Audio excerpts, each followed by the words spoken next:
দেখতে পাচ্ছ বন্ধুরা, ডাব্লিউবিকেপি খুবই আসার মতন একটা রিজনিং। এটা এইরকম টাইপের খুবই প্রায় আসে। তো দেখো এগুলো কীভাবে সমাধান করতে হবে, খুবই সহজ নিয়মে শিখিয়ে দেবো তোমাদেরকে। এটা বিভিন্ন রকম আছে, 3-4 রকমেই সলভ হয়ে যায়।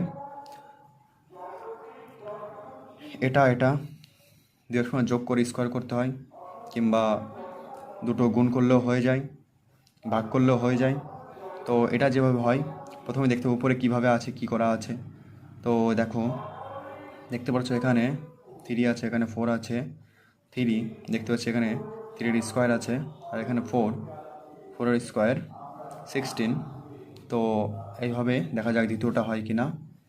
এখানে 2 আছে, 2 এর স্কোয়ার 4, এখানে 3 আছে, 3 এর স্কোয়ার 9।